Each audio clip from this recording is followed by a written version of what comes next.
How are you, sir? This time I'll call a local committee full to order. Thank y'all for being here, members and guests. At this time, I'll ask the clerk if she would please call the roll.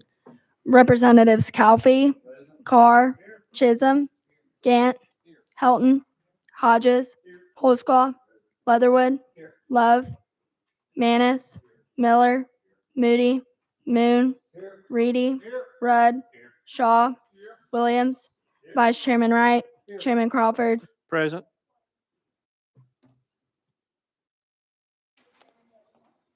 Thank you. Check your mic there. We do have a quorum. We're going to hear a presentation from Secretary of State's office before we get into our legislation today. But at this time, is there any personal orders? Chairman Moon, you're recognized. Thank you, Mr. Chairman. In the audience today, we have two distinguished veterans, Mr. Bill Summers, who's founder of TVET, and also Michael Rue, who's the chairman of TVET this year, and also past state commander of the Veterans of Foreign War. So thank you, Mr. Chairman. Thank you. Representative Carr. Thank you, Mr. Chairman. I'd like to introduce my intern for this year. She's sitting back in the back. She's shadowing me today, Miss Sherry Sampson. Give her a hand of applause there. Thank you. Representative Chisholm. Thank you, Mr. Chairman. I would also like to recognize my intern, Ms. Bria Grant. She's now with us with the District of Champions.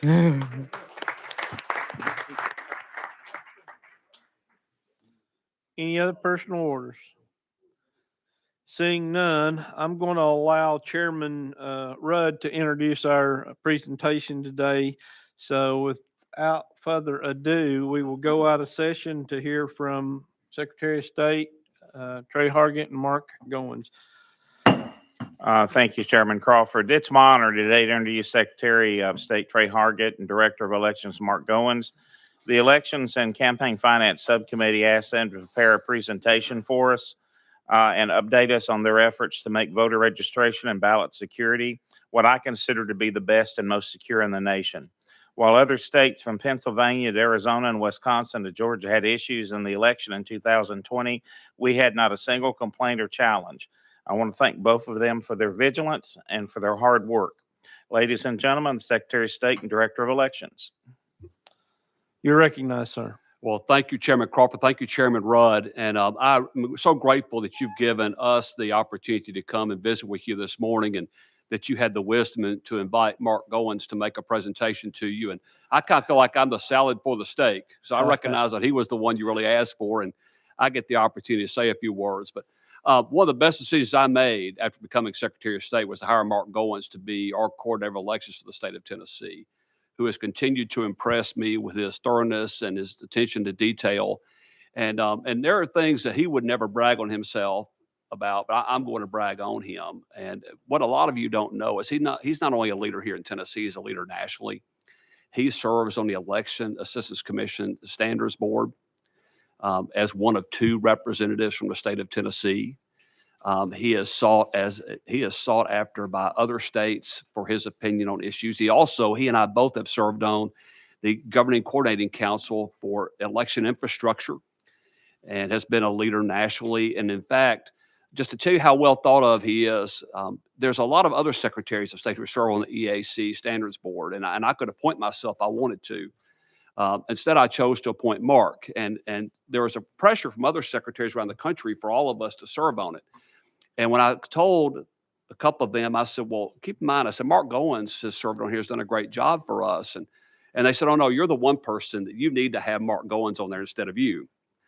And that's a testament to how well Mark is thought of nationally. And he's going to talk a lot about election integrity. We made some key decisions in 2020. And I had the opportunity to pick your brain a lot of times during the pandemic. And as we prepared for how we're going to run an election. But one of the smartest things we did, and it came from Mark Goins, was we realized that the pandemic is here, we're going to figure this out and how to run an election during that. And we start talking about a lot of what ifs and what if this happened and what if that happened. one of the things that was at the very core of Mark Goins' advice to me was, he said, well, Trey, that we can talk a lot about what ifs, but let's keep in mind, whatever we do, we're going to abide by Tennessee law. And if you look nationally at some of the issues that other states had, it's where they may have chosen to color outside the lines a little bit. And you saw secretaries of state and attorney generals and maybe even governors and others who made decisions that were outside the boundaries of their office. And this legislature made very clear on multiple occasions as you came during the pandemic, and as you came back for, as you reconvened for the session, is you made very clear what laws we had and how we ought to run the Tennessee elections and what we weren't going to do. And that was very helpful to us to make sure that we gave clear instruction across the state. And while a lot of other states out there were paring back hours and consolidating polling places, we kept our polling places open. And in fact, we encouraged counties out there to expand early voting hours so that we could spread voters out and have less voters in it at the same time. And so we get a lot of credit a lot of times for how well things went. It's also at the county level. And our county officials across the state did a fantastic job of making sure that we preserve Tennesseans' opportunity to vote. They continue to say they want to vote in person. We had about 93% of people still chose to go vote in person. Even people in many cases who got an absentee ballot and said, I think I trust going to actual polling place instead. So we saw a lot of that going on. And I just want to thank you again for the leadership of this committee and the legislature for making sure that we had clear direction for how to run these elections, and the autonomy you gave us to go do that. So thank you. And without further ado, the star of the show, Mark Goins. I don't know if I'm the star of the show, but I'm certainly honored to really brag on you and the election officials. And it's been an honor to work for Secretary Hargett. He doesn't matter whether it's early in the morning, late at night. This person is available for the phone, on phone, email. We've had conversations at 3 a.m. in the morning. We've had conversations, at 5 a.m. and then late at night at 11 a.m. Or 11 p.m. But that's Secretary Hargett. So I feel like I've got the necessary tools to survive.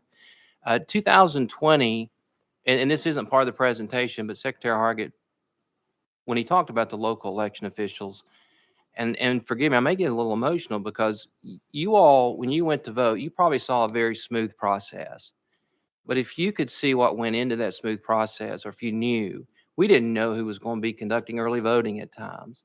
I had one county that had 2 deputies in 2 different offices because the entire office had been quarantined during early voting, conducting an election that on behalf of another county. We didn't know who, if it's like a football game, it was the next person up. And sometimes we had to bring people from other election offices to help conduct those elections. And I really, the morale of election officials across the state, and this was not part of the presentation, but the door's been opened. When you're back home, if you get an opportunity to thank your election commissioners and administrator, please do. Because really after the November election, how we felt, not necessarily how we felt about the results of the election, but how we felt of conducting that election under Tennessee law and looking at some of the surroundings, we felt like we should spike the football for real because of the job that had been done at the local level and state level. And we've had a lot of folks leave as far as election officials. It's something that I'm seeing statewide. I've told Secretary Hargett I'm concerned about, and I see some of you in this room that have lost administrators. And some of them have left for jobs that I would consider not a lateral move, but a move that is not as, they're going down instead of up in many instances. But anyway, if you get an opportunity, please thank them. And then our heroes. Our heroes are the folks that work the polling location. They knew that there was a chance they could get COVID. We tried to make sure they were safe with the PPE and taking the proper social distancing stances, but they were there for us. And we had over 17,000 poll officials that went to work for us. And today is National Poll Official Recruitment Day. But part of having 17,000, if you look at some of the issues that some of these other states had, you all as a legislature passed a bill that allowed us to open up the pool, particularly allowed us younger poll officials. Had we not done that in 2020, I don't think we could have conducted the election like we did. And there was some challenges. I mean, there were some folks literally 3 weeks before the election. There was a church that there were some elders of a church that said, "You've lost 33 polling locations, 3 weeks before the election." Fortunately, we were able to talk them into allowing us to use those facilities. But it was a lot of negotiation, Secretary Hargett, myself, and also at the local level. But let's talk about Tennessee specifically. In Tennessee, and what you really want to do is have a balance. You want to make it easy to vote, but at the same time, hard to cheat. And that's really, what Tennessee has done if you look at the system that we've designed. And let's talk about the easy to vote part. Easy to register to vote. You can register to vote online. Now, what's astounding to me, just last night, every morning I get a stat on how many people registered through the OVR. And OVR is online voter registration, but it's also transactions. So if someone has moved, they can go to OVR, online voter registration, and do that. 600 people yesterday took care of a service that you all are providing. 600 people yesterday alone. So this is a widely popular feature that we have. And the way that it works, it's very secure because you cannot register online unless you have a record with the Department of Safety. And of course, the Department of Safety requires a lot of documentation. They ensure that you are who you say you are, where you live, is where you live, and they communicate with other states to make sure that you're not a resident of other states. And that's actually something they've got a lot better on based on some laws that's passed that you all have assisted them with in recent years. So online voter registration, because of online voter registration, you can register there. Literally, if somebody's listening to this presentation, if you've moved to another area in the state, or if you've not registered to vote, I encourage you to do it while I'm doing my presentation. It'll take you 2 to 3 minutes to register to vote in Tennessee or change your address. You can register at the Department of Safety. We get a lot of registrations at the Department of Safety. So when somebody goes to renew their driver's license or has a transaction with them, and of course, people are updating with the Real ID right now. So we're getting a lot of registrations to the Department of Safety, but other state agencies as well. You can register by mail, and you can also register at the County Election Commission office. So when I say it's easy to vote, the first step is easy to register. Now, what are the numbers? Well, the numbers are, as we said here, going into the 2020 election, we had more registered voters than we've ever had in the state of Tennessee. So it is truly easy to register to vote. It's also easy to vote. Early voting, 20 days before the election, as you know, you can actually go and vote in person. Do voters like it? Well, let's look at 2020 of November. 67% of your voters went and voted in person early. When you combine that with the 7% that voted by mail, 3 out of 4 of your voters voted early. Now, you'll have some activists out there saying they may not like early voting, or whatever the case may be. 3 out of 4 of your voters, and probably the majority of you in this sitting here before me, voted early. Very convenient for the voter, once again, making it easy to vote in Tennessee. And of course, if you're eligible to vote, you can vote by mail. I'll go on that in more detail in just a moment. I'm going to give you a roadmap where I'm going. I'm going to talk about the list maintenance program, how we secure election data, the certification of voting machines, bipartisan certification of election process, and absentee by mail voting process as well. What's the list maintenance program do? Well, it serves to make sure that the voter registration records are current and accurate. It serves to remove anyone that's ineligible from the voting rolls. And when is it done? It's actually done daily. So every day there's someone that's being removed. And by way of example, so if I live and you'll hear a lot of times people say, "Oh, you got all these purged voters out there." I'm a purged voter myself. That doesn't mean I can't vote. Let me give you an example. I used to live in God's country, East Tennessee, Campbell County. And when I moved to Davidson County, I'm not saying it's not God's country, but the promised land is in East Tennessee, right? But anyway, when I moved to Davidson County and I registered to vote in Davidson County, I was purged from Campbell County. So I'm one of the purged voters. Well, that's one way that people are removed from the voter rolls. If I move to a different state, the other state gives us notice, well, we go through that as well. So let me break that down a little bit more. How do we find out if somebody moved within the state or if they moved to another state? Most of the time, we will find out that a person has moved within the state when they register to vote in that other county. Now, it may be that when I moved to Davidson County, I've not registered to vote there. Well, if I'm not registered to vote there, then I'm going to show up on the national change of address. When I move to a different state, I notify the post office. Well, we're getting that information. We do this list. We have about 200,000 people last year that we got notification that may have moved. Now, there's a process, though, because sometimes it's a misnomer. The fact that someone is notified the post office that they're no longer using that address. Doesn't necessarily mean they moved. It could mean they're down in Florida enjoying the winter and they're coming back to Tennessee in the summer. So there's a process. We send a confirmation notice that's not forwardable to find out if this person lives there. And if they don't send that confirmation at confirming their address, then we start the removal process. There's a cancellation report that we do. And this basically comes from other states. So if someone goes to Alabama and on the voter registration form, they say, well, I was formally registered to vote in Sevier County, Tennessee. Well, we're going to send notice to Sevier County because they're going to notify us. And this happens all the time. While I'm doing this presentation, we're going to get some notifications. It doesn't stop. It's continual. So we'll notify Sevier County, or they can notify Sevier County directly. Deceased report. Unfortunately, I'm starting to see those numbers go up. I don't know if it's COVID or whatever the case may be, but by way of example, looking at the different agencies, most of the names we're going to get come from Vital Stats, but we had 11,000 people that actually were on the list from December that had passed. 8,000 of those were registered voters. Now, some of those, well, actually, let me rephrase that. 8,000 of those had a record with the Division of Elections. It may have been they'd been purged for other reasons, but most of the time it's an active voter or an inactive voter that we've removed.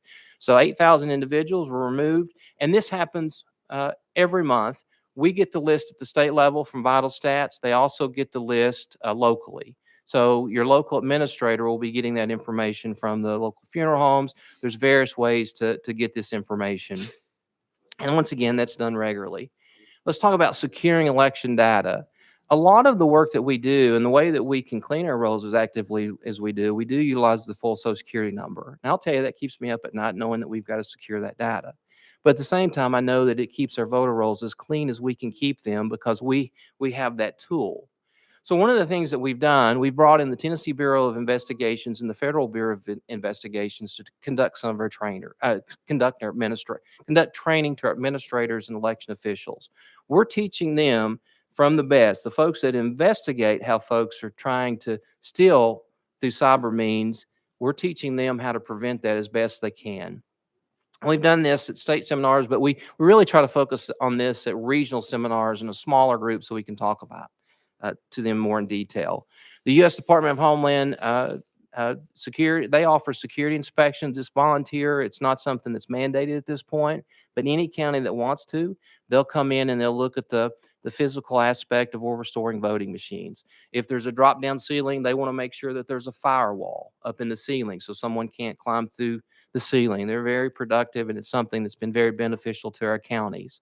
Secretary Hargett has authorized online training for state and county election officials through cybersecurity. It happens every month. And that's something that we offer to all of our counties as well. We offer it to our election commissioners as well, but typically it's the administrators and the folks in the office that does that. We had a third party come in, an independent third party come in to look at, to make sure that folks were patching appropriately in the county offices. And we also wanted to make sure that the proper computer software was there to prevent malware from being installed.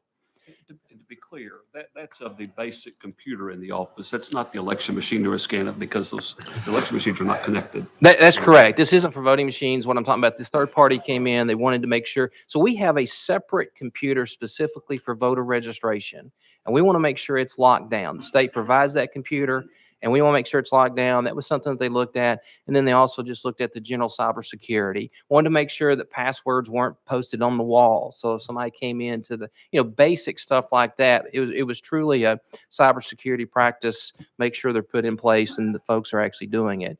Now, this is the one that really gave me an an awakening, if you will. A few years ago, I attended DEF CON. And it's sort of along the lines of the TBI and FBI. You got to kind of get in the mind of the criminal, if you will. How would they, if I were sitting on the outside, how would I attack an election official office or the state? And we certainly have experts on the governor's side that help protect. They have their cybersecurity folks. Secretary Hargett has a cybersecurity team with credentials that's incredible. One of the director worked for NASA at one time and has done some cybersecurity protection for a major corporation.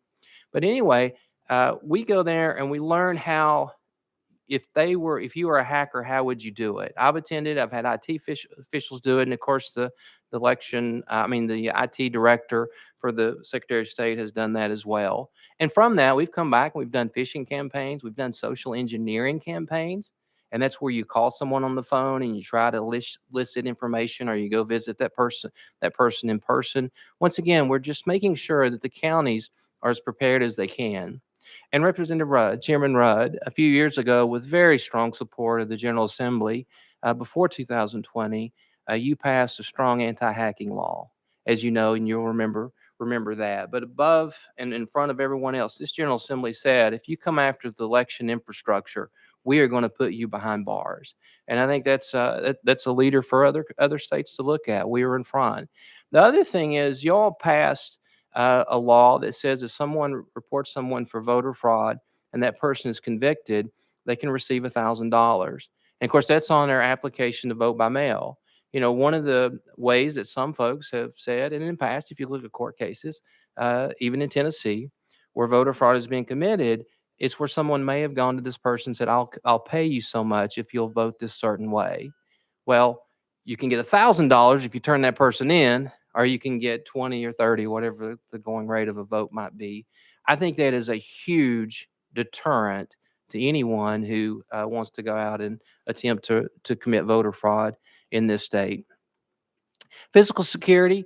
There's a chain of custody that's maintained, documented in the Election Commission offices. Once again, our election officials on the local level doing a tremendous job. Let's talk about machine certification. If you want to buy a machine today, voting machines today, here's the process that machine has to go through. The EAC tests that equipment, and he said that, Secretary Hargett talked about me being on the standards board.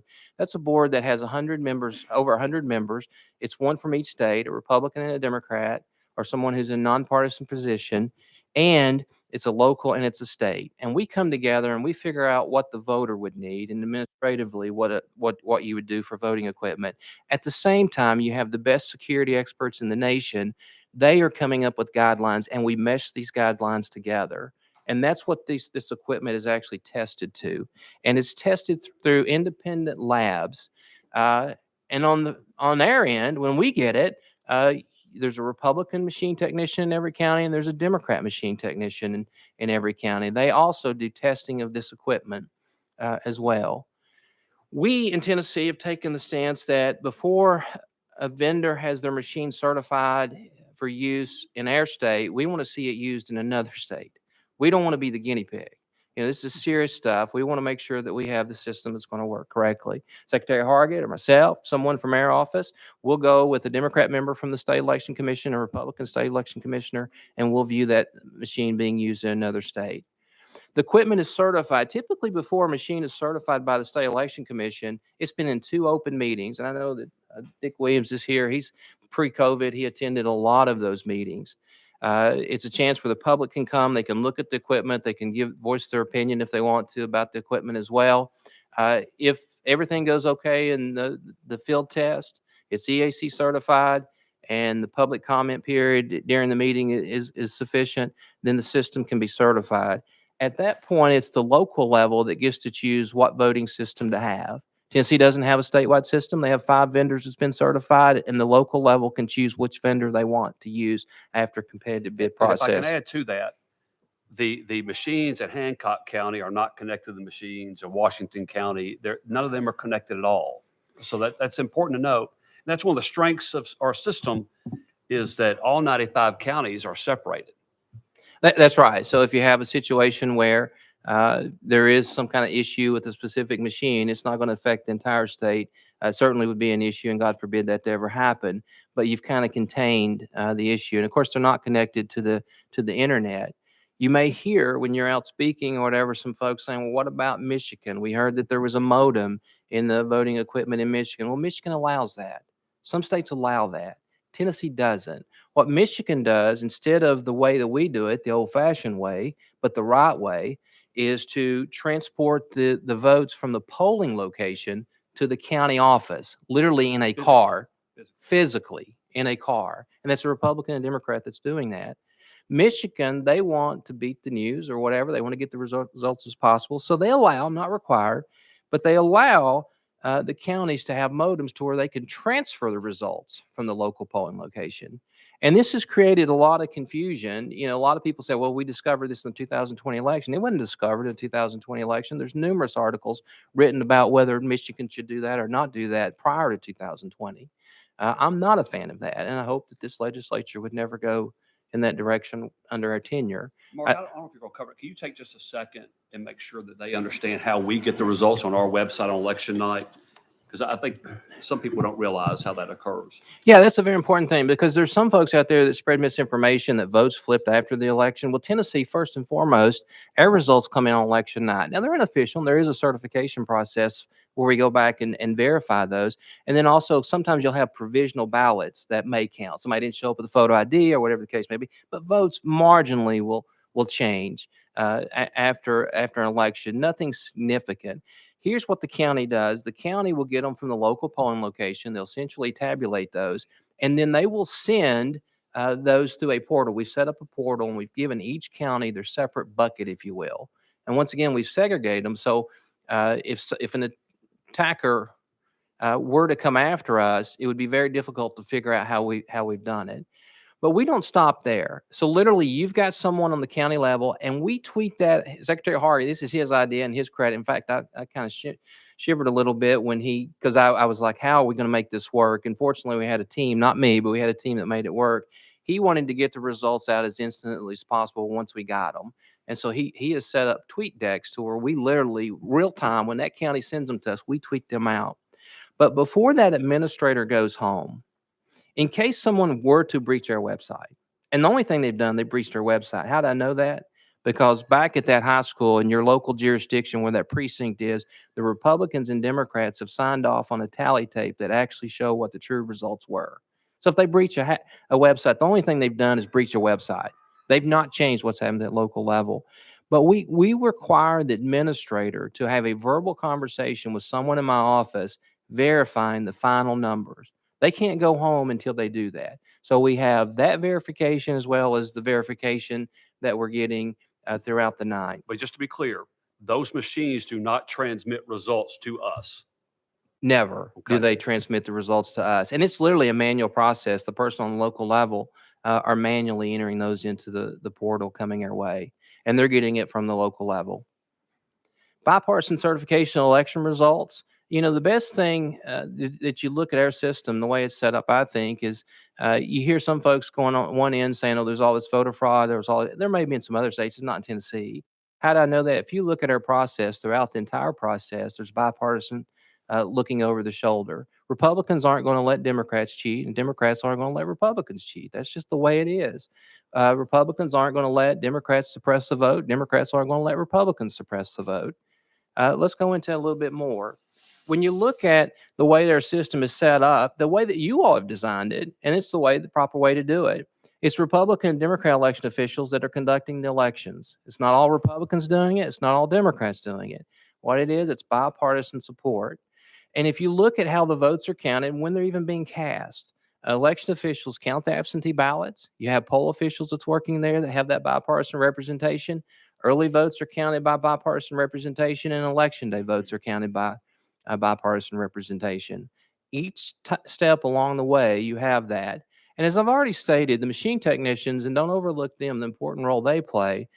They set up they set up the voting equipment, they test the voting equipment, and they make sure that it's safe and secure for the voters of their respective jurisdiction. And once again, in an open meeting, the results are certified with that bipartisan support. After the election, the counties will go through, they'll look at the tally tapes, make sure the precinct results match the county results. And then if you're in an optical scan result, there's a mandatory audit process. We do think the audit process can be enhanced somewhat. So we'll be talking to you a little bit more about that throughout the session.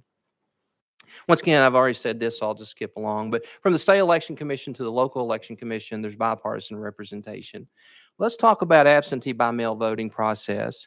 In Tennessee, certainly the focus that the legislature has given, and I think the most secure vote you can cast is in person. You got the 20 days before you can come vote in person. And remember, 3 out of 4 have taken advantage, and 67% of those were actually cast in person.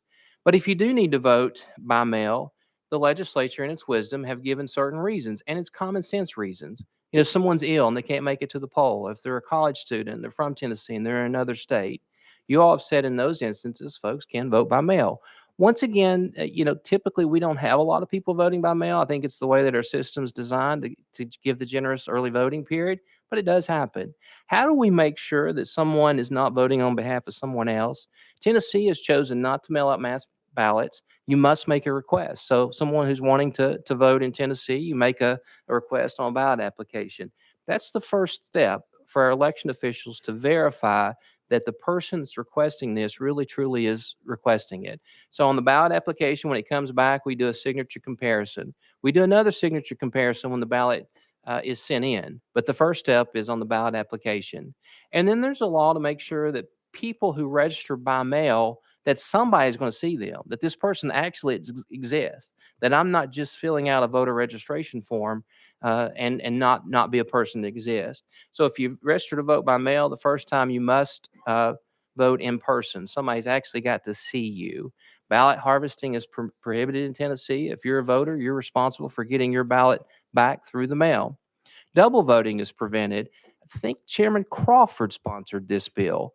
A few years ago, I'm pretty sure it was you, but essentially the way that the bill works or the law works, the moment that someone requests an absentee ballot and we receive it, we mark that person as voted.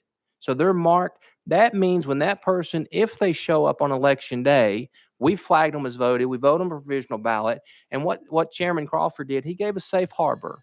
The safe harbor is if that person shows up and we flagged them as voted, they vote a provisional ballot. If we've not received that absentee ballot, then we will count the vote. We will count the provisional ballot. It doesn't happen a lot, but it does happen. We did see a little bit more of that in 2020 than we normally would see. I think it was because of the pandemic. Somebody might get sick and then they got better and they decided to go ahead and go vote. Bipartisan double lock boxes, that's where the ballots are stored. Republicans have the key to one lock. The Democrats have the key to the other lock. They got it. It takes both to get in that box. There's also a seal that's placed on those boxes. If somebody sends in a ballot application, the signature doesn't match, we notify that voter. If they miss a deadline, we notify that voter. Ballots must be received by election day. I've already said that. And then, of course, a bill that's very popular is the Watermark Bill that you all passed this last session. Now, I realize, and I'm concluding here, and I'll be happy to take questions if you have them. You know, if you're an activist, you're getting emails, and it depends on whether you're Republican or Democrat, two different types of email. If you're a Republican, you're probably getting emails saying, look at all the voter fraud that's happened. And it's easy to lose confidence in the system. If you're on the Democrat side, you're probably getting emails. The activists are probably getting emails about suppression. But I think when you look at Tennessee's system, you'll see that we've met the voter in the middle. So what do Tennessee voters say? So the activists are going to be loud. I know you're getting emails because I get the emails. I get the calls. But let's look. So this is an independent poll that was just released last week. And it was amazing how the timing worked out for this presentation because I got it right before. They did this in January, but right before this presentation, and someone told me about it, and I looked at it, and I'm like, well, I'll use this for this presentation. So the Center for Excellence in Polling, been certified. I guess they're surveying other states as well, but it's a project of the Foundation for Government Accountability, and the poll was conducted in Tennessee, registered voters 2022. 86% of the Republicans trust the system that you all have enabled us to carry out. 84% of the Democrats trust the system that you all have enabled us to carry out, and 85% of the independents, a total of 85%. You know, I would love to see it 90, 95, but under the current situation that we're in with, you know, just the atmosphere we're in, this is a win. In fact, the pollsters said this was remarkable. It's remarkable, and it's remarkable because numbers, but it's not remarkable to me because the administrators that I know that carry out these elections and the legislature that pass the laws, y'all have common sense legislation. Now, if anybody does have questions, you do get some of these calls from some folks that have really been conditioned to think that the system is so bad. But most of the time, the calls I get aren't really focused on Tennessee. They're focused on other states. But we do have a voter hotline. And of course, you all know us. Many of you have my cell phone number. If you don't, I'll be happy to give it to you. I know you have Secretary Hargit's, but we'll be happy to answer any calls that you get from your constituents. Any questions that you all have, I'd be happy to answer them. But if I didn't get the point across, I thank you. I thank you for giving us the tools to conduct elections to where after the November election, we don't have to worry about the results. We have security in them. We know that the election was fair and accurate.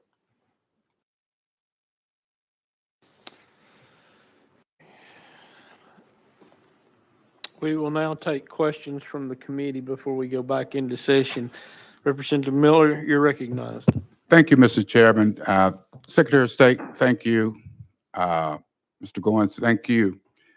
And I think Chairman Rudd said it in his introduction that Tennessee, the last election, we did not get into the fray of what was going on nationally. And it was a mess after the election. Of course, all of us know about that. And right now, legislatures all over the country are passing legislation now. And part of that is how do we control and dictate to the secretaries of states and to the coordinator of elections. And again, you all ran a very fair, I think honest, beyond reproach elections. And I appreciate that. My question is, at this point, I have no idea what election or what legislation will be introduced by this legislature as it relates to elections. Do you all have any idea what is forthcoming, or are you submitting any changes yourselves? Secretary of State, you're recognized. Certainly, I'll be happy to talk about some of the legislation that that we'll be bringing forward, or at least anticipate. We won't be bringing forward. Legislators will be bringing forward, but we've asked some sponsors to go forward and look at. One is to enhance the auditing process. That's something we're interested in to make sure that on the local level that folks can trust the election results even more. We also when you look at what happened in some other states, and this is going to sound bizarre sitting here as the coordinator of elections and the secretary of state, but what you did see happen in some states is the goalposts kept getting moved.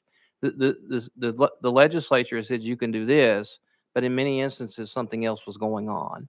In some instances, a consent decree or a settlement being issued. We're not always going to be in this seat. I know how we are. I know what we would do, and because we did it in those circumstances. But we've been working with some legislators to actually say if there's a settlement agreement on behalf dealing with election laws, that the Speaker of the House and Lieutenant Governor, legislature, at some point need to be consulted. That officials just can't go out there and do it by themselves. That's one thing that we're looking at. I think that'd be something you'll see debated. And then there's a few other things that I want to talk to. I haven't got a sponsor for yet. I want to talk to about, but I'm not at liberty to say what they are yet because I haven't got a secured sponsor yet. Representative If I Miller, can, you have a I think it's follow-up? important to add a couple of things. I know we've got a lot going on, but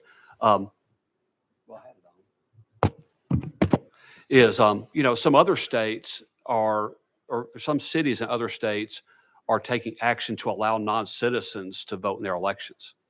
We're going to bring a bill that makes very clear that a municipality or county cannot allow non-citizens to vote in Tennessee elections. We think that should be obvious based on our current laws and constitution, but we're going to make sure that happens. Frankly, we're going to take a stand on ranked choice voting. Ranked choice voting, we believe that the law needs to be clarified about whether or not ranked choice voting is allowed or not. And we believe that Tennesseans are not in favor of allowing ranked choice voting in our state. So those are a couple of other issues that we'll have. As one is we're thinking about right now as well. You mentioned briefly about some protections that allow the legislature to have a greater say in if we would choose to enter into a settlement regarding election laws. And we don't want any way that we can circumvent the legislative process. So to further clarify what Mark was talking about is we feel like there should be a way that if we see a need to settle in court some type of election law dispute, that the legislature would have a mechanism by which to be a party to bring suit against us to stop us from doing that. So that would be something as well. And furthermore, we're trying to flesh out how do we prevent a federal takeover of our elections in Tennessee. There's been a lot of conversation about that. And so we want to make sure that we're protected in such a way that we can represent Tennesseans and Tennessee law. Representative Miller. Thank you, Mr. Chairman. And Mr. Secretary, based on exactly what you said, you don't want federal government to come in and manage our elections. Yes, sir. I agree with that in reference to the state of Tennessee. I would say it may not be necessary, but you got 25 or 30 other states out here that it may be definitely necessary based on the laws that they're presenting now. That would be my position on that. And I would hope that you would, although you're dealing with other states, I hope you would agree with that one. Well, I certainly think that, I'm sure if you were in other states, there are some other states would look at Tennessee and say, well, I don't think Tennessee got it right. And I would dispute that. And I appreciate your confidence in us.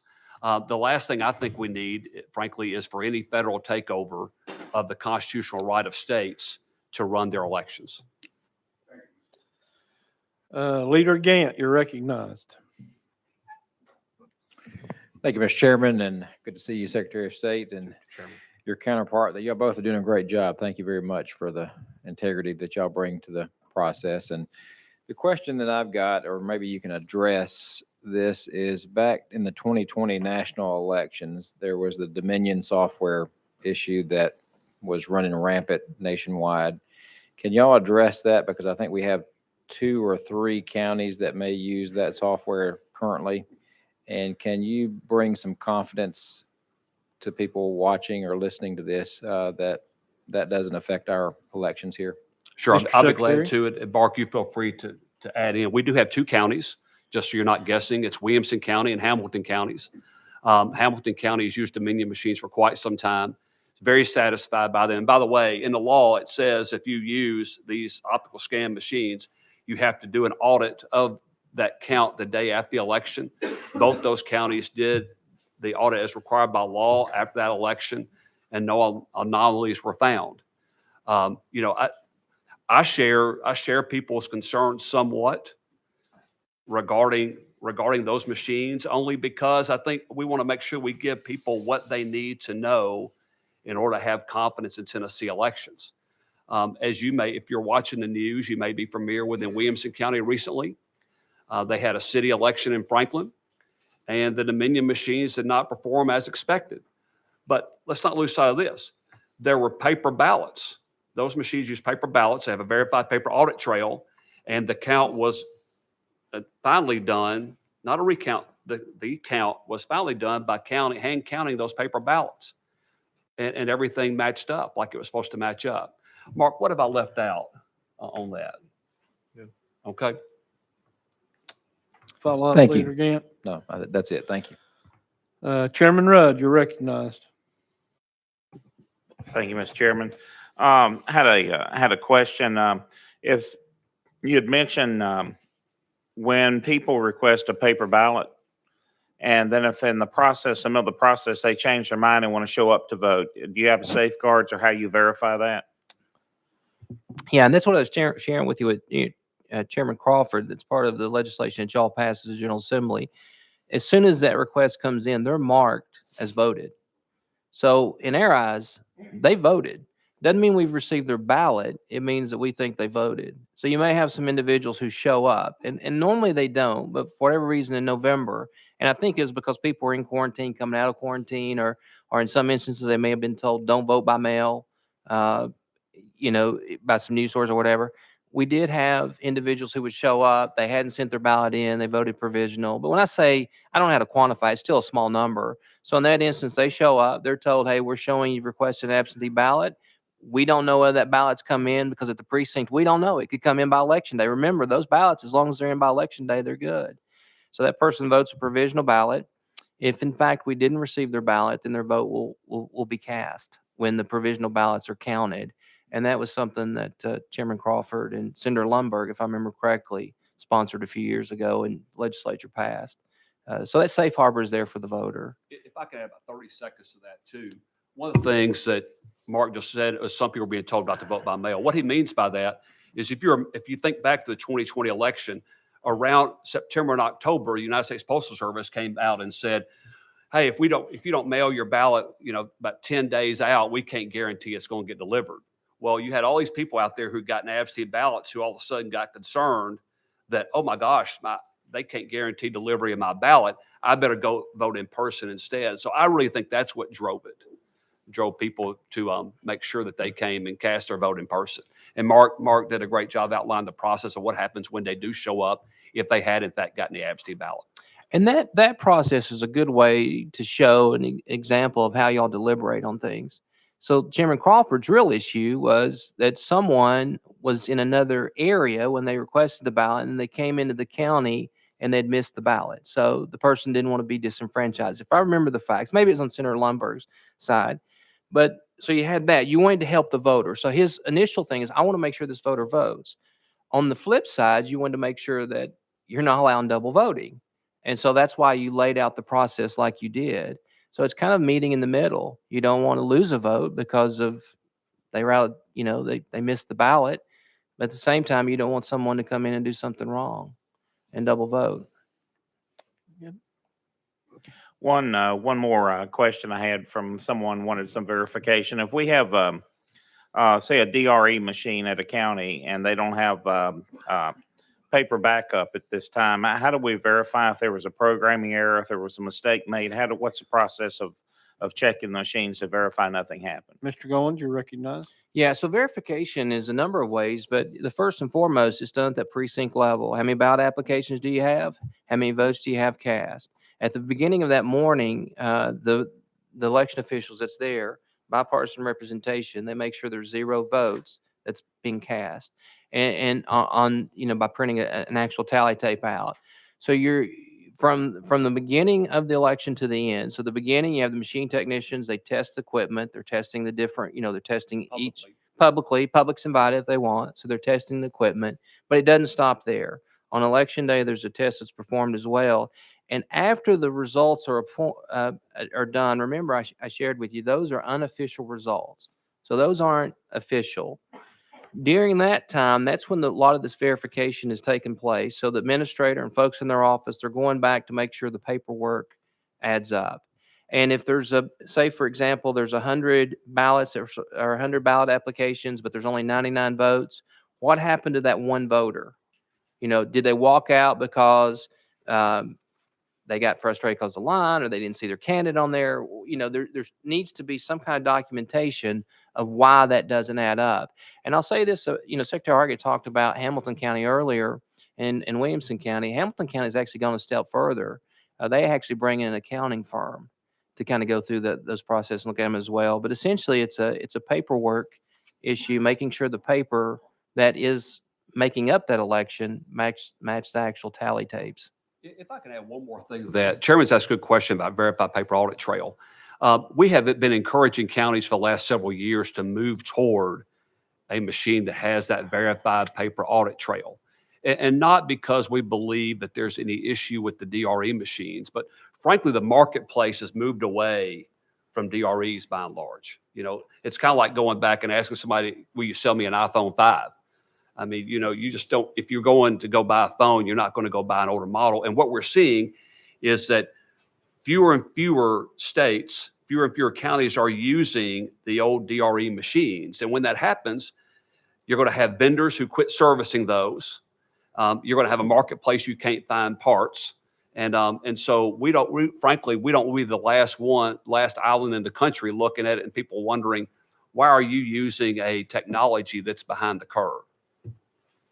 And all 5 vendors currently in the state of Tennessee, they're not selling DRE equipment anymore because the marketplace got to where we thought it was going to get, and it's there now. Representative Carr. Thank you, Mr. Chairman. And this is not really a question. This is a comment. And I don't know how many people or how many counties use the benefit of these 2 gentlemen sitting down here, but as they know, after my coordinator of elections, he resigned to take care of family. And then we reported, I didn't, the commissioners there that's on the board, they appointed the assistant right under him. And in about a month or so after that, he decided he wanted to quit. But and we would have been in very, very dire straits there because we have a primary in May. But with the help of the coordinator of elections and with Secretary Hargett's office, we've talked to the gentleman. He's being certified. He's got back settled down and everything. But if it hadn't been for them, I can just tell you one thing: without their intervention and helping us, we would have probably been out of a coordinator of elections. And I don't know what we've done about holding a primary in May. So what I'm trying to say is they're always there, and they will always answer you and talk to you. So if you have a problem, you just need to call them, because we were going to have a problem, but they got it straightened out. And if he wants to maybe resign or retire or something after this election, that's different. We'll go with it then. But so far, we're going to be in good shape. So I want to thank you both for helping him with that. Thank you. Well, as I said at the beginning, the morale is probably it's down. I don't recall seeing morale like this. And of course, 2020 was just tough in general for everybody. But it used to be, I mean, I remember, these are decent jobs in the county, right? And so you would advertise, you'd have 20, 30, 40 people. Now you'll have 5. And used to be you'd limit it, you'd be narrowing it down to your 5 best candidates. And in some instances, somebody gets hired and they're like, well, this really isn't what I thought it was going to be. Get me out of this. But, I obviously a bonus in pay is probably the best way you can appreciate someone, but also a good thank you from now, from you all would go a long way. It's just a tough environment. Representative Shaw. Thank you, Mr. Chairman, and thank both you gentlemen for protecting the integrity of our elections. We appreciate it. Briefly, in this last election, did we have any election fraud in Tennessee? And if we did, what percentage? Mr. Goins, you're recognized. I can't say we didn't have any fraud. We identified initially about 20 names, so that's a very small number. As we looked into it, we're in the teens, low teens. It'd be up to district attorney whether they prosecute them or not. But that, in the scheme of things, record turnout in Tennessee, record number of registered voters. 3 million people voted, and as we said here, it's in the teens that we've identified. If I can just extrapolate a little bit on that, Representative Shaw, is first, a lot of times, let's say that we're in the teens and we share with a district attorney that, hey, it looks like Sally Sue might have voted fraudulently or just not appropriately, and not who they voted for, but how they voted, where they voted, et cetera. That DA may look at it and think, gosh, there was no race that was even within 1,000 votes or several hundred votes. Am I going to spend my time prosecuting that, or am I going to be going after somebody who's selling meth or whatever? So they're making those decisions, and that's up to them to make. Be real clear, they got hard decisions to make. The second thing is, whenever people say, well, how many cases of voter fraud did you have? That's kind of like asking THP how many people are speeding on the interstate right now. They can tell you how many people they clocked and how many people they pulled over and gave a ticket, but there's a whole lot more people that were speeding down the interstate than they stopped. I personally believe that we don't have a rampant voter fraud problem, but we don't have a voter fraud problem in Tennessee because of the safeguards that this legislature has passed that has given us and local election officials and law enforcement officials so many arrows in the quiver to make sure that we still make Tennessee a place where it's easier than ever to vote, but it's hard to cheat. Yeah, I didn't even mention photo ID. Obviously, that's a big deterrent. The Heritage Foundation ranks us 3rd in the entire nation. If they would have taken how we conducted the election in 2020, we would have been either number 2 or number 1. Looking at the laws that you all had passed. So in the entire nation, that's where we rank as far as voter security. What you don't know on this committee, what I do know is there was an issue probably 2010, 2000 in your district. There was a person who actually had gone out and encouraged ineligible voters to register. And Representative Shaw helped us tremendously eradicate that issue. There was a voter fraud conviction. The person continued to try to do that. And Representative Shaw passed some legislation to curb that. So I commend you, but certainly things have gotten a lot better post-photo ID, but before pre-photo ID. You guys don't know that. See, I know what happens in various counties, and I know when he's asking that question, he's thinking of a a local person who had convinced other people to do something they shouldn't do. And there was several convictions down there in that area. Follow up? Yes, sir. Thank you, Mr. Chairman. How can I be for sure if I vote for Trey Hargett, if he's on the ticket and I vote for him, what's in place that you can assure me that my vote went for Trey Hargett? Mr. Secretary, you recognize? I've got a conflict of interest in that case, if you voted for me. So I'm going to defer to you, Mark. Yeah, I think the presentation in the laws that y'all have passed prima facie evidence that your vote counted.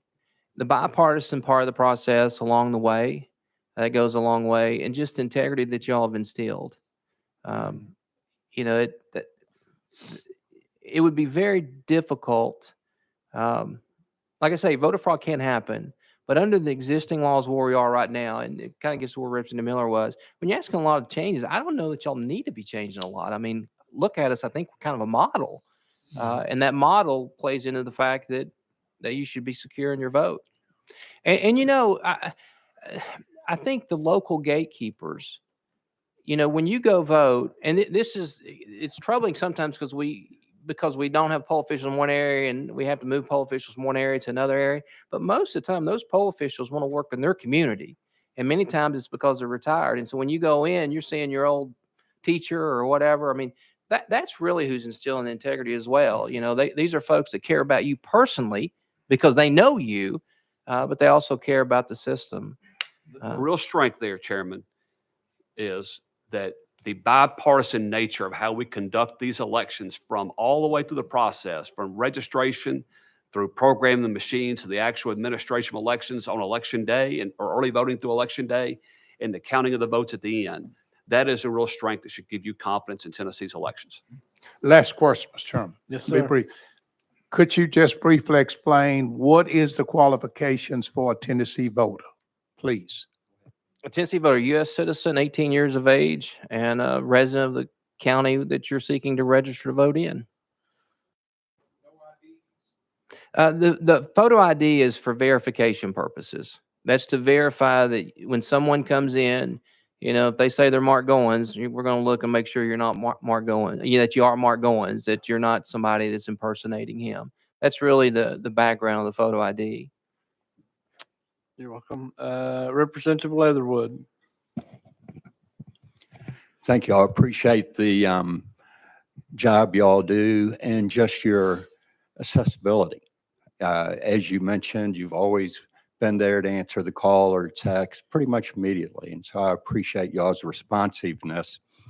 I was wondering if you could talk a little bit about the pros and cons of hand-marked paper ballots or device-marked paper ballots. And you mentioned 5 systems being approved in Tennessee.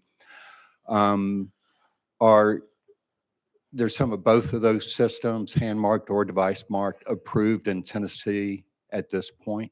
Thank you. They are approved, and Mark, you feel free to add to this. I know there's a lot of conversation nationally and some in the state, and there's certainly a corner in Shelby County where some people are talking a lot about hand-marked paper ballots.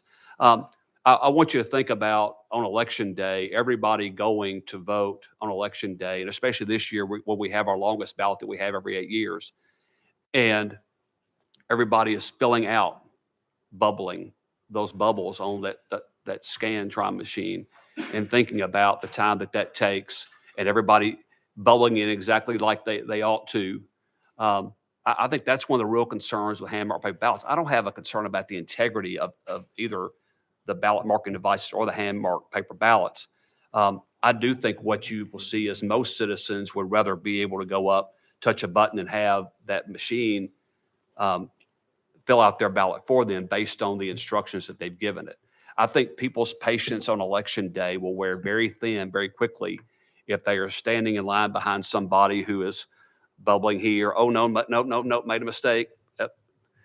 Did I erase that good enough? I'm not sure if I erased that good enough. Let me go back in and keep erasing some more. And then you start getting into people not doing it correctly, putting a check mark. Do you putting an X, a little dimple, things like that. So I think from my concern is that with a hand marked paper ballot, and by the way, not concerned about the integrity of it, but I do have somewhat of of concern about does it have the potential for the intent of the voter to not be executed? Do you want to add to that, Mark? From an administrative standpoint, uh, if you have hand-marked paper ballots, you can imagine, particularly for Shelby County, hundreds of ballot styles. And so you're relying on that person to get the right ballot. So sometimes there can be ballot confusion, not integrity in the system. It's literally making a mistake because you're looking at 200 ballots. Hamilton County prefers hand-marked paper ballots, but it has hurt them somewhat in expanding the early voting sites. So whereas Shelby County has about 20-something early voting sites, Hamilton County has fewer sites. Now, they've recently gone to ballot on demand, which will help. And so they're starting to expand the early voting sites in Hamilton County. But there's a huge administrative advantage to have a ballot marking device, particularly if you are a vote center county. A vote center county means on election day, you're not tied into your precinct. You can vote at any of those centers. So it doesn't matter where I live in that county, I can vote. You can imagine a vote center trying to have all these different ballot styles, and you got multiple. You can kind of contain it with early voting sites, keeping them limited. With vote centers, you've expanded quite a bit. From a practical standpoint, and looking at a favorite on either one, I don't have a favorite on either one. I think it depends on what you're doing. If you're a smaller county and you don't have a lot of ballot styles, and you're not going to be doing vote centers, then I think that hand mark can work well for you. If you're a Hamilton County, then you're going to have to figure out how you can run that election without having as many early voting sites and contain any mistakes that you've done. That you can do. The thing that Hamilton County has going their way is they've just done it for so long. So that's an advantage there. And just to be clear, any county says that they want to go that route, that's their prerogative. If Shelby County, for example, decided they wanted to use hand-marked paper ballots, that would be their prerogative to do, and we would gladly sign off on that. So there's 5 vendors, but multiple systems. So one vendor may have a hand-marked paper ballot system as well as a ballot marking. So there's multiple systems. There's more systems than 5, but there's 5 different vendors. So I don't want to speak incorrectly on that. And I don't want to confuse folks either. There is another system. It's very popular. Over 40 counties have it. It's a microvote system. It is a DRE, but it's not a paper ballot where somebody's marking it or a device is marking it. It's a receipt that's under a glass. And so as I vote, simultaneous with my vote, I can see. So, if I see that in my, if I vote for, once again, I'll use myself as an example, Mark Goins, I'm going to see Mark Goins. Gets a little tricky when I cancel that vote because it has to go back up and cancel it out, but it will do that. So then I decide, well, I really didn't want to vote for Mark. But that's the microvote system. They've got that certified in Tennessee, and that's something that they're marketing as well. That also provides a paper audit trail that someone can go back and view. Microvote is very popular because of the service that they provide. Typically, if you are in a county that's had microvote, the person that's providing the service for you. Some of the larger companies, they typically have more bells and whistles on their machines, but you don't always know the person that's providing the service. So, each vendor has their pros and cons. Representative Holtzclaw. Thank you, Chairman, and we do appreciate the job that you guys have done. It's been phenomenal. Along with Representative Shaw's question, I think better explanation of, number one, I'm a machine technician. What do I have to do to become that?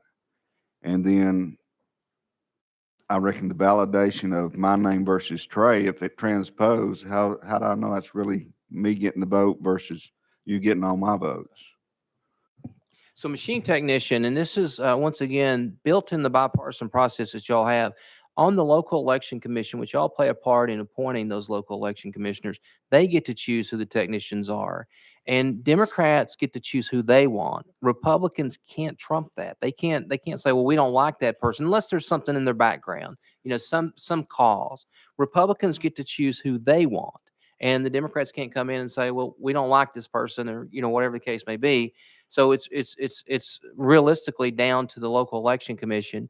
Your larger counties typically hire somebody full time, and so it's consistent training, but they got a lot more machines to look after. A lot of your smaller counties do not, and so they have to go through various training to do that. Well, all of them go through training, but the smaller counties, it's typically a part-time or somebody that's retired, but they're maintaining less machines.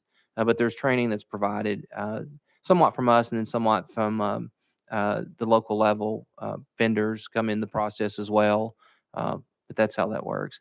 And then as far as the test goes, once again, to make sure that the name is there. The best way I can well, when we had an issue in Franklin, and I think that one of the things that we did do there for the counties that you can go back and recount the ballots, we were able to assure that the centralized count matched the overall count. And so that, like I say, as we're going toward new machines in the state of Tennessee, they'll all have that additional verification. But currently, it's the process that we have and the testing, and you do need to have robust testing, and it is something we continually look at to make sure we're getting the right testing, to make sure that the test decks, we call them test decks, accurately reflect how those votes are being cast. So to be clear, before the election, publicly, those Republican and Democrat machine techs test those machines. They're going through and making sure, okay, I had a vote for Holtzclaw, and I had a vote for Calfee, and I had a vote for Manis, and we know that's what we pushed. And yes, these machines are calibrated appropriately, and Democrats and Republicans do that together, and do that with machines throughout the process. Does that help? Thank you, Chair. Thank you for your kind comments also. Chairman Williams. Thank you, Mr. Goins, Secretary, for coming. I just had a quick question. You talked earlier about lists for where people are moving, felony lists, vital records as it relates to deaths. Do you get that data annually, or do you get it monthly? How's that work? So you've heard me testify before, obviously, because we used to do it annually, and now we've gotten it to where we can get it regularly. Okay. And typically it's depending on, during election, you intensify it, but during non-election years, at least once a month. If you were to get the data 3 days before election data or election day, you do it right up into the third day, purge the rolls, or is there like a deadline before every election as it relates to the purge of the rolls? Well, and let me clarify, NCOA, we do get that once a year. So the National Change of Address, we get that. If someone registers to vote in another another county, and we get that, then that person can be removed. So if my example from Campbell County to Davidson County, we get that information. So as soon as I register in Davidson County, that information comes to us, and we send it back out to Campbell County. Campbell County is authorized to purge me before the election. If we find out that person died before the election, you can remove that individual. Right. That person is convicted of a felony, we can remove them. Change of address is a little different. Like if you're getting it from the National Change of Address, it's very specific under federal law, and state law mirrors federal law. We do have to go through that confirmation process, and you have to do that 90 days before the election. Mm-hmm. So if you're doing something that could comprehensively remove a lot of individuals, and you can't prove for a fact that they're ineligible, you can't do that 90 days before. And that's not exactly the letter of the law, but that's what the law essentially says. I'm summarizing it. But if someone dies, yeah, we can remove them as soon as we get notice. If someone moves, and that's the thing, it triggers it. We got the full Social Security numbers. So as soon as I register in Davidson County, we get that information. We send that information, to the county so they know to remove them. That also doesn't take into account, though, at the local level, your election administrator, somebody election commission, somebody works in that office too. They read the papers. They know who passes away. They know different things too. So, they're always looking for things like that and making sure that they keep the rolls clean. Follow up. Yes. As the Secretary knows, he and I share in the fact that our kids are off to college now. And so there's always this discussion, should you get an absentee ballot or should you not? Should they mail them or can they deliver them at home? This is an answer that sometimes evades me. So if my son were to get an absentee ballot sent to him in school, he has to mail it or hand deliver it himself. He can't He can't leave it over the weekend at my house and me deliver it. He's got to mail it. He's got to He's got to mail it. mail it, period. He does. The voter does. That's what the law says. Okay. Thank you. Chairman Rudd? Yeah, I had, I think something very important, especially with all the activists and concerned citizens and fellow legislators that come to me. They keep talking about whether we need to switch to one type of machine or 2 or 3 types of machines, or we need new technology. And we just ought to tell the local election commissions what to do and the local administrators. And we've always trusted them and given them as much autonomy as possible. And you, Secretary of State, have told me, and I think it's good that you actually like having multiple types of machines because it makes it harder to commit fraud rather than having one machine. My real question here is this, is how much resistance do you get from the local election commissions and administrators when you want to have new technology or want to make changes? And what's your general feeling if we make reforms in the future, how hard that's going to be to implement? Well, the resistance for new technology can come in different ways. The resistance to change voting equipment, it's strong at the local level. The resistance sometimes to implement certain technologies can come strong from myself. If it's something that, I mean, just being honest, like a new poll book coming into the state or something along those lines, we have a team that wants to see it in action. And so sometimes the counties get frustrated specifically with me or my team that we don't necessarily approve the poll books, but we want to make sure that it's safe and secure, because I have to answer to you all, obviously, and the voters. But with the voting equipment, that has been the holdup. Frankly, the folks that at the local level, certainly if you have a DRE, it's the easiest election you can conduct. It's not very difficult. A lot of mistakes can be, when you introduce a paper ballot, some of the mistakes can be, I'll mark a certain oval, and then I decide I don't want to vote that way. Chain of custody can become more of an issue. But then you do have the verification issue. So, that administratively, though, I get why the administrators would prefer to keep utilizing DREs. And like I say, you are a microvote county, and I'm not promoting one vendor, because frankly, I could do the pros and cons of both, and there are pros and cons to every single vendor. But particularly with that vendor, the service doesn't have as many bells and whistles, but the service is probably strong. Well, I don't want to go there, Yeah. but it's very strong. Well, And so that's the resistance too. We know who we work with. Well, and to be clear, if you have one statewide vendor, for lack of a better phrase, they've got you. You are a captive audience. There's no competition for several years until you get ready to go to the next type of election machinery. And so I had a real concern when I first took office. I mean, it was interesting. I was everybody's favorite there for a while. Every election machine vendor wanted to come and buy and see me and tell me how they could come and they could take care of all my needs with the budget I had. And I said, well, you don't know all my needs. You don't know the budget I have. And so my belief is there was strength in us having multiple vendors out there who competed with one another. And that way I couldn't have one company just decide one day that they could leave me, they could have me over a barrel on election night. I'm going to go ahead, follow up. One thing that we're working on now to let the members know, and I don't know if my assistant's called you yet, we're looking at doing either through the vendor participation itself or through maybe having counties bring a system here on the 8th floor. A few years ago, we did the vendors. You had them over at War Memorial Auditorium, but that was a long walk, and depending on the weather, people don't always go there. We were trying to get the possibility of every voting machine that's used here in the state, either through a county election commission bringing one here or through the vendor bringing something here on the 8th floor of this building, which is a large room, that maybe we could set those up during session so all the members could come by and look at all the machines we use and touch them and feel them. And maybe even ask some of the local election administrators or election commissions how they like the machines and why they like them. And people can ask questions. That's something we're just beginning the process of. And if you think it's a possibility we could do that before May, I think it would help everyone. Well, we're interested in that. We believe that the more you know about these processes and these machines, that the more confidence you have. And the more confidence that you have, that goes back to your respective districts so you can best explain, here's what I've seen, here's what I know, instead of, watching something on YouTube and hoping it's right. Yeah, Secretary Hargett actually wanted to do that last year again, but we were concerned with COVID, and social distancing and those things. So I think it's definitely something I'm interested in.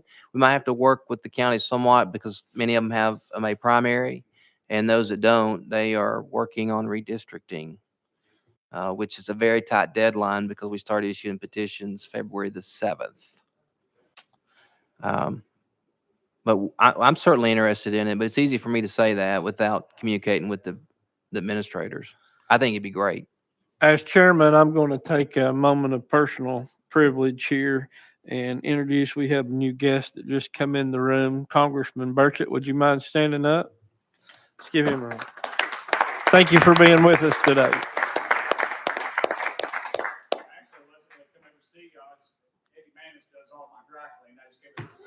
I understand.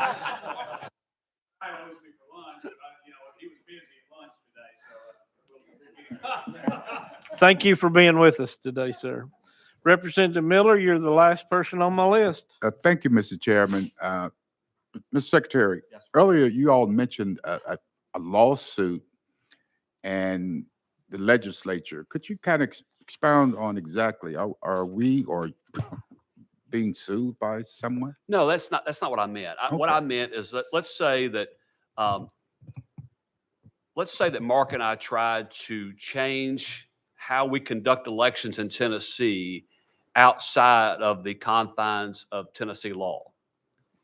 And if this body, what we contemplate is a mechanism by which this body, if they saw us doing that, could become party to a lawsuit to frankly keep us from circumventing you. Okay. Right. So I thank you for the opportunity to clarify that. Clarify that. Representative Miller? Mr. Chairman, just another quick question. The 5 vendors, right? Probably should wait until finance or appropriations, but out of those 5 vendors, what's the average time of the contracts and what kind of budget, let's say this year that we're paying these vendors? Well, length of contracts, honestly, is going to vary based on the county and what they negotiate with those respective vendors, because those counties are the ones making that decision. But the county will issue an RFP, make a decision who they want. We give them a set amount of the Help America Vote Act funds that have been appropriated to us from Congress. And based on the number of precincts, number of voters, et cetera, in that county, we'll pay for a portion of those machines. Okay, does that help? Yes. All right, good question, Chairman. So this is, again, where I know the counties. So Shelby County has actually done an RFP. It's over a year old. They awarded a contract, but the county commission, that is Representative Leatherwood. So that's unique, what Shelby County's in right now. Typically, the county election commission chooses the equipment and the county commission signs off. Down there, the county commission says we want hand marked. The county election commission says we want ballot marked. So that has been over a year. That is unique. And now I think it's in litigation. So you're a unique circumstance in Shelby County. Primarily litigation currently, correct? Yeah, the Shelby County Election Commission has in fact sued in Chancery Court because. Turn your mic on, sir. Thank you. I apologize. The Election Commission has sued Shelby County inside Chancery Court to be able to affirm that it is in fact the Shelby County Election Commission who gets to make that decision. Seeing no more questions, let me take a moment just to thank you guys for coming. Great presentation. Thank you for taking time out of your day to answer our questions. And I hope everyone will leave this committee today a little smarter and a little bit more comfortable with our elections here in the state of Tennessee. But we truly do appreciate your all's hard work, your concern. And you were talking about thanking a poll worker today. Today's National Poll Worker Day. Make sure to do that.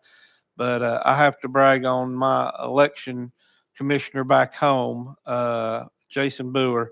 He's the best in the state. And I'm a little partial, but he's the best in the state, and he does a great job. So thank you guys once again for being with us. Appreciate your leadership. At this time, we'll go back into session.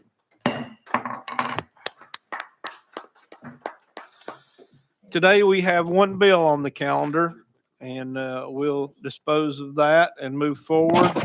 House Bill 1625 by Representative Griffey. Representative Griffey, you're recognized. Thank you, Got a Mr. Chairman. proper I appreciate a and motion second and on the bill.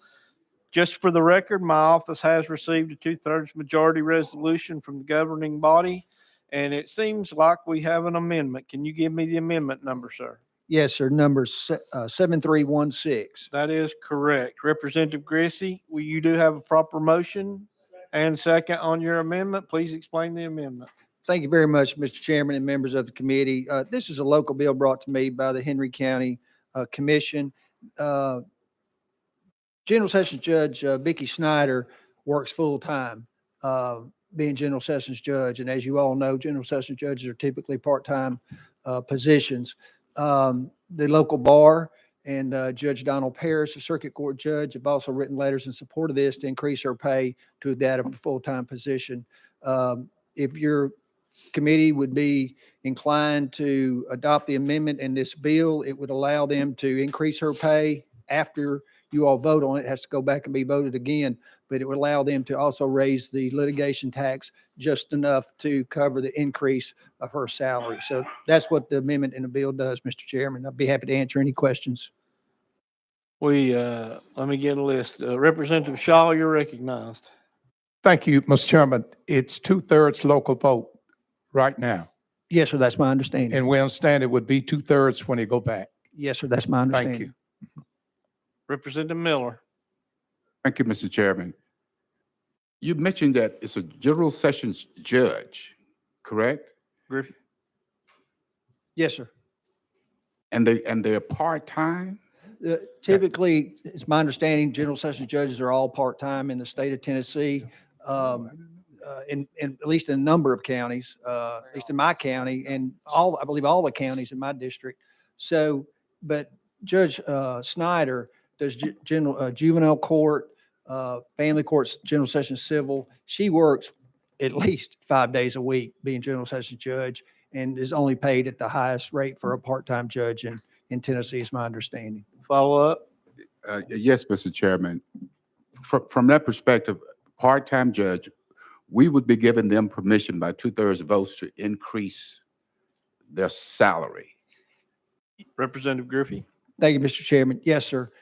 This vote by the committee, if this bill is approved and passed by the General Assembly, would give the authority to Henry County Commission to go back and vote by 2/3. If all the county commission members by 2/3 wants to increase Judge Snyder's salary to that of a full-time judge by 2/3 vote, they could do it, and it would allow them to increase the litigation tax over the $6 limit, only sufficient to cover the increase. It doesn't allow him to get a windfall, but just enough to cover the increase of raising her salary from the part-time judge to the full-time position. Representative Miller.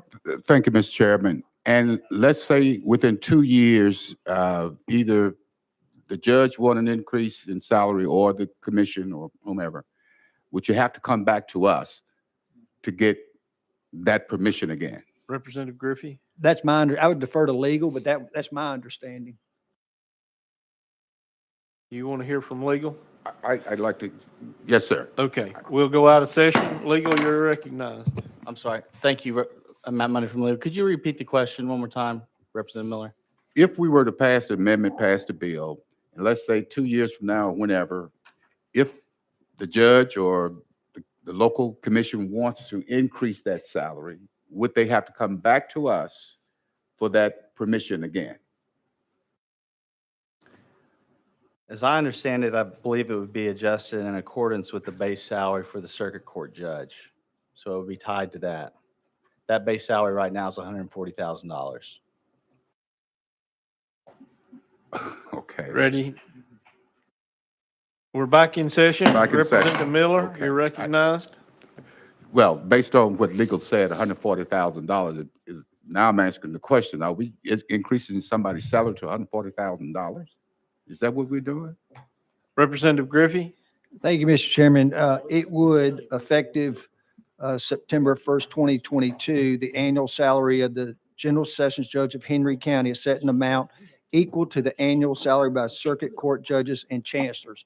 So by passing this, if y'all pass it, and if the Henry County Commission votes by 2/3 to do it, it would increase the pay for that position equal to a circuit or chancery judge. Any other questions? Chairman Williams, you're recognized. Thank you. Representative Griffey, what is the current salary for this part-time position? Representative Griffey, you're recognized. It's my understanding it's 140,000. No, you're trying to raise it to 140,000. Representative Griffey. No, it's my understanding the current general sessions salary is 140,000. The current base salary for a circuit or chancellor judge is about $180,000, or give or take. So, Representative Williams. thank you. So, Representative, you're wanting to raise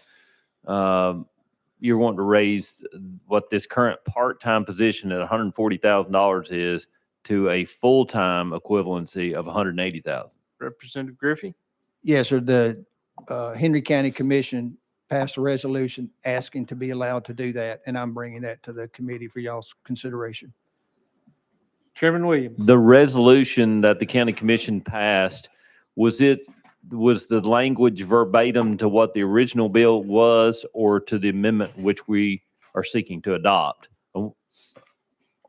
Representative Griffey. Thank you, Mr. Chairman. The resolution is number 2-4-21, whereas it is the best interest of the citizens of Henry County, Tennessee, that the general sessions judge's compensation be set at a level that would encourage highly qualified attorneys to seek the office of general sessions judge, and which will adequately and fairly compensate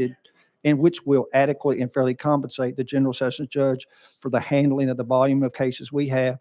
Whereas a private act known as House Bill 1625 would set the Henry County General Sessions judge's compensation in amount equal to the compensation received by chancellors and circuit judges.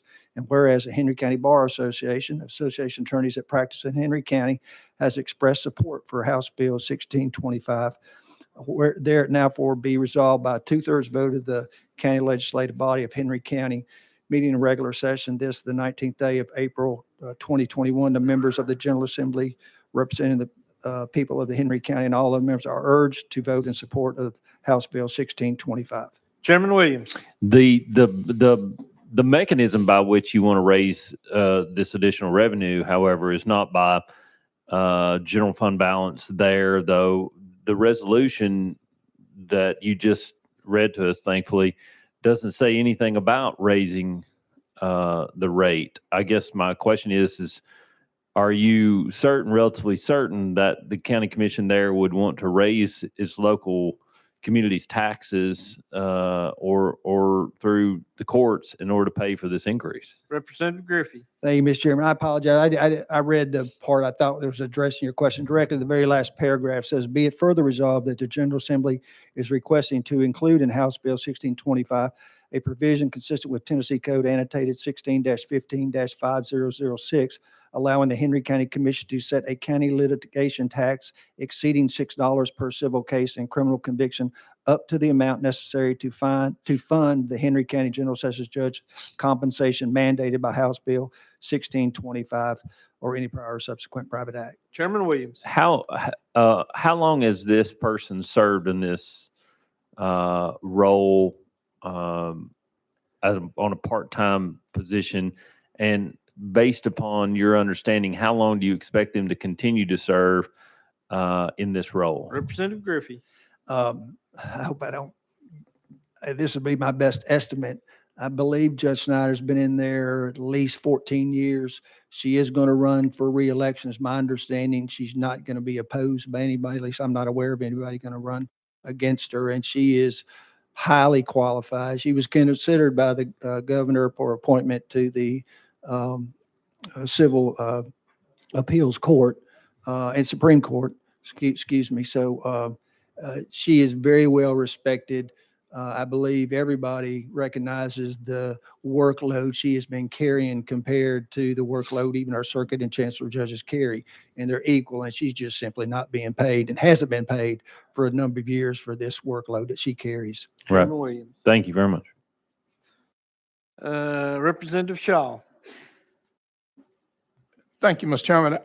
I don't want to belabor the time, but and now maybe I'm missing something, but if 2/3 of the local county commission, which is the governing body of that county, send a resolution to the House member, then I'm thinking it's it's the House member's responsibility to get that passed and take it back.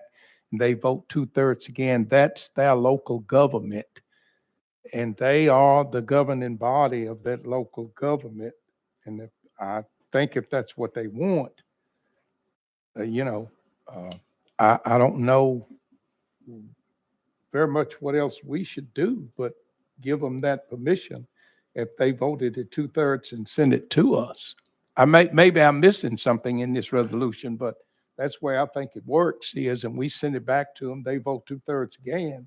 And once they do that, then the citizens of that county know what they're doing. I think it should make everybody satisfied. That's just my comment. Chairman Moon.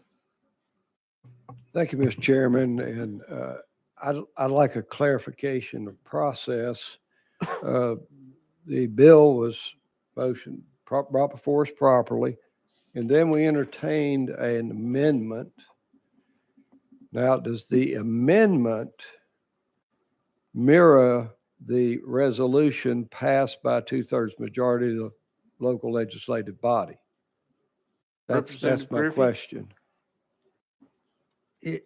I believe when we did the initial draft of the bill, it did not have the language on the litigation tax in there. So that's why we did the litigation tax increase by amendment. So for this to be effective and do what we want, I would urge the committee to adopt the amendment to the bill and then pass the bill as amended. If The that makes amendment sense. is on the bill. And then it would actually have to go, if it passes We have the it. House and the Senate, it actually has to go back to the Henry County County Commission and pass by 2/3 vote. Chairman Moon.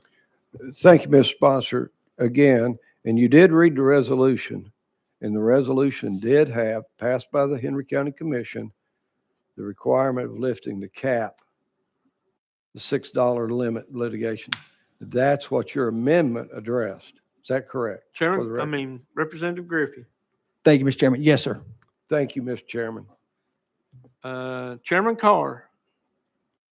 Thank you, Chairman. My only question would be, if we go back and they do this by 2/3 vote, are they going to do this midterm or are they going to wait till the next election? And that's usually what the cycles is.